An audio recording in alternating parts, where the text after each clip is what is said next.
আশা করি তোমরা সবাই ভালো আছো। তোমার চ্যানেলে তোমাদের সবাইকে স্বাগতম। তো স্বাভাবিকভাবে জীবন বিজ্ঞান পরীক্ষা হলো, তো প্রশ্ন কিন্তু ওভারঅল খুবই সহজ এসছে। তোমরা আশা করি পরীক্ষা ভালো দিয়েছো, তো কেউ কেমন পাবে সেটা অবশ্যই তোমরা কমেন্টের মাধ্যমে জানিও। তো চলো আমরা এবার একটু উত্তরগুলো শেয়ার করে নিই। প্রথম প্রশ্ন আমাদের যেটা ছিল, নিচের কোন জোটটি সঠিক নয়? এক্ষেত্রে যেটা আমাদের উত্তর হবে সুষুম্না শীর্ষক ভারসাম্য রক্ষা, এটা কিন্তু সঠিক উত্তর, অর্থাৎ গ দাগ।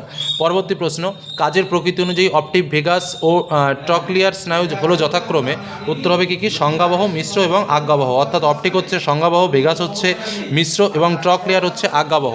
তারপরেটা হচ্ছে এ স্তম্ভে দেওয়া শব্দগুলির সঙ্গে বি স্তম্ভে দেওয়া বাক্যাংশগুলি মেলাও। বি স্তম্ভের একটু অতিরিক্ত বাক্যাংশ দেওয়া আছে।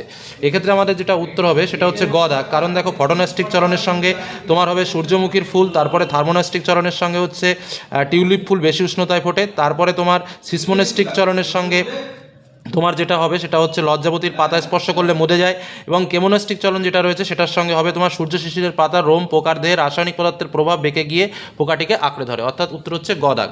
পরবর্তী প্রশ্নে আমরা চলে যাই। হ্যাঁ দেখো, নিচের কোন ঘটনাটি প্রাণীকোষে মাইটোসিসের টেলোফেজে দেখা যায়? উত্তর হবে নিউক্লিয় পর্দা ও নিউক্লিয়াস পুনরায় তৈরি হয়। পরবর্তী প্রশ্ন, স্বপরাগযোগ সম্পর্কে নিচের কোন বক্তব্যটি সঠিক? উত্তর হবে কোনো বাহকের প্রয়োজন হয় না, অর্থাৎ এটা। পরবর্তী প্রশ্ন, টেলোমিয়ার সম্পর্কে নিচের কতগুলি বক্তব্য সঠিক? এখানে 3টি হবে উত্তর। পরবর্তী প্রশ্ন, মটর গাছের ক্ষেত্রে কোনটি প্রকট গুণ? উত্তর হচ্ছে পরিণত বীজের আকার গোল, এটা কিন্তু প্রকট গুণ।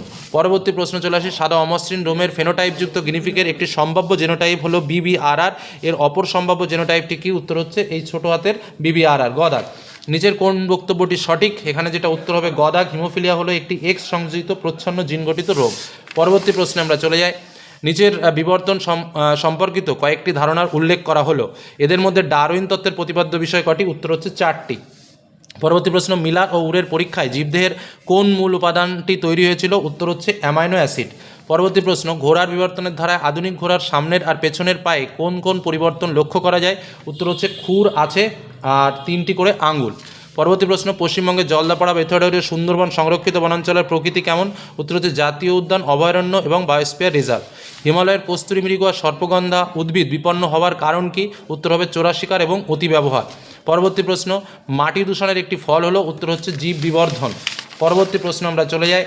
পরিবর্ত চাপে ড্যাশ হলো কারক অঙ্গ? উত্তর হচ্ছে পেশি। ক্রোমাটিন জালিকা ও ক্রোমোজোম হলো ড্যাশ অণুর কুণ্ডলীকরণ পৃথক পৃথক অবস্থা? উত্তর DNA। মুক্ত ও যুক্ত দুই প্রকার কানের লতির মধ্যে একটা প্রকাট বৈশিষ্ট্য কোনটি? উত্তর হচ্ছে মুক্ত কানের লতি। বিজ্ঞানী ওপারিনের মতে প্রাণ সৃষ্টির আগে পৃথিবীর বায়ুমণ্ডল জারণ বা বিজারণ ক্ষমতার বিচারের ড্যাশ প্রকৃতির ছিল? উত্তর হচ্ছে বিজারণ ধর্মী। বিশ্ব উষ্ণায়ন ও জলবায়ু পরিবর্তনের ফলে বিপন্ন হওয়া দক্ষিণ মেরু অঞ্চলের একটি পক্ষী জাতীয় প্রজাতি হলো কি? উত্তর হচ্ছে পেঙ্গুইন। নাইট্রোসোমোনাস ও নাইট্রোব্যাক্টার নাইট্রোজেন চক্রে ড্যাশ ধাপে অংশগ্রহণ করে? উত্তর নাইট্রিফিকেশন। সত্য মিথ্যা? ক্লোরাইড আলোর প্রতিফলন হ্রাস করে রেটিনায় স্পষ্ট প্রতিবিম্ব গঠন করে, এটা ঠিক। অযৌন জারণে একটিমাত্র জনিত্র জীব থেকে অপত্য জীব সৃষ্টি হতে পারে, এটাও ঠিক। একটি শঙ্কর দীর্ঘ মটর গাছের সঙ্গে একটি খর্বকায় মটর গাছের সংকরায়নের ফলে উৎপন্ন অপত্যগুলির মধ্যে খর্বকায় মটর গাছের শতকরা পরিমাণ 100, এটা ভুল। সমস্ত অঙ্গ অভিসারী বিবর্তনকে নির্দেশ করে, এটা ভুল। তুষারচিতা সুন্দারল্যান্ড হটস্পটের একটি বিপন্ন প্রাণী, এটাও ভুল। জিব্রেলিন মুকুল ও বীজের সুপ্তাবস্থা ভঙ্গ করে, এটা ঠিক। পরবর্তীতে চলে আসো অ্যাডাক্টার পেশি, যেটা হবে ল্যাটিসিমাস ডরসাই। মিওসিস হচ্ছে ক্রোমোজোমের সংখ্যা ধ্রুবক রাখা। জেনেটিক কাউন্সেলিং বংশগত রোগ প্রতিরোধ। তারপরে হচ্ছে লাল গ্রন্থি হচ্ছে মাছের পটকায় গ্যাস মুক্ত করা। নাইট্রাস অক্সাইড হচ্ছে গ্রিনহাউস গ্যাস। তারপরে বৃদ্ধির কোষীয় বিভেদন দশা, যেটা হচ্ছে কলা ও অঙ্গ গঠন। তারপরেটা চলে আসো বিসদৃশ্য শব্দ কোনটি? উত্তর হবে অ্যাসেটাইল কোলিন। নিউরোগিলিয়া কোষের একটি কাজ কি? স্নায়ুতন্ত্রের মাইলিন উৎপাদন বা ধারক কোষ হিসেবে কাজ, বা আরও অনেক কিছুই লেখা যায়। তারপরে চলে আসো পিউরিন অ্যাডেনিন হলে পিরিমিডিন কী হবে? সাইটোসিন বা থায়ামিন। আচ্ছা, তারপরে যে প্রশ্নটা রয়েছে, বিবিআর জেনোটাইপ সম্পন্ন দুটি জীবের সংকোচনের ক্ষেত্রে F2 জনিতে সৃষ্ট অপত্যদের মধ্যে, এটা একটু ক্যালকুলেশনের ব্যাপারে। উত্তর হবে 1:1। মটর ফুলের কোন বৈশিষ্ট্যের জন্য মটর গাছের স্বপরাগযোগ এবং প্রয়োজনে ইতর পরাগযোগ ঘটানো হয়? উত্তর হচ্ছে উভলিঙ্গ।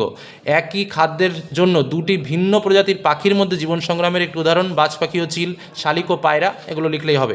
নিচের 4টি বিষয়ের মধ্যে 3টি অপর বিষয়টির অন্তর্গত, সেই বিষয়টি খুঁজে বের করো। উত্তর হবে ইউট্রোফিকেশন। আচ্ছা, কীটনাশক ও আগাছানাশক পদার্থ ছাড়া পরিবেশের উপর এমন একটি পদার্থের নাম করো যেটি ক্যান্সার সৃষ্টি করতে পারে? উত্তর হচ্ছে ইউভি রশ্মি বা আল্ট্রাভায়োলেট রশ্মি। তারপরে যেটা 2 মার্কের প্রশ্ন, সুষুম্না রসের যে কোনো একটি অবস্থান কাজ, অক্ষিগোলকের দুটি অংশের কাজ, করণীয় আইরিশ, গর্ভাবস্থা সূচিত হলে প্রজেস্টেরন হরমোন কী কী ভূমিকা পালন করে? এবং ওভারঅল দেখো, তারপরে যথারীতি যে প্রশ্নগুলো দিয়েছে তোমাদেরকে আমরা প্রশ্নও দিয়েছিলাম, তার মধ্যে থেকে তোমরা কমন পেয়েছো। মানুষের প্রাত্যহিক জীবনে হাঁচি ও কাশি ঘটার উদ্দেশ্য, ফান্ড অনুক্রম, রেণুধর ও লিঙ্গধর জন্য ধারাবাহিক দশাগুলির নাম, শব্দচিত্রের মাধ্যমে সবসকৃতিতে যৌনজনন পদ্ধতি, এটা যে কতবার বলেছি। ক্রোমোজোমের রাসায়নিক উৎপাদনের একটি ছক, বংশগতি সম্পর্কিত দুটি ব্যাখ্যা অর্থাৎ লোকাস এবং অ্যালিল, মানুষের ক্ষেত্রে লিঙ্গ নির্ধারণে পিতার ভূমিকা, ভেরি ভেরি ইম্পর্টেন্ট কোশ্চেন ছিল এবং এসছে। তারপরে কোশ্চেন গুলো যাই হোক, তোমরা প্রয়োজনে একটি স্ক্রিনশট করে নাও, যাদের পরবর্তীতে প্রয়োজন তারা এগুলো দেখে নিতে পারো, কারণ প্রশ্নগুলো প্রয়োজনে স্ক্রিনশট করে নাও, নাহলে ভিডিওটা অনেক লেন্দি হয়ে যাবে, যেহেতু সবাই এখন এবং চিত্র দেখো, আমি বলেছিলাম নিউরন এবং প্রতিবর্ত চাপ, আমি দুটো, এবং কালকে একটা প্রশ্ন দিয়েছিলাম, সেটা তো আমি ইউক্যারিওটিক ক্রোমোজোম আর নিউরনের চিত্রটাও আমরা দিয়েছিলাম, সেটাও দুটোই কমন চলে এসছে, সেরকম একটা ব্যাপার। চিত্র তার মানে এবার নিউরন আর ইউক্যারিওটিক ক্রোমোজোম এলো। তারপরে বড় কোশ্চেন অযৌনজনন পদ্ধতি, দেখো কমন কি করে আসে, একদম দাগে দাগে মিল, ঠিক সেরকমভাবেই কমন তোমরা পেয়েছো। তারপরে কোশ্চেনে যদি আমরা চলে যাই, দেখো এখানে আমরা বলেছিলাম যে একটা লিঙ্কেজ আসবে, তো সেরকমভাবে একটা এসছে।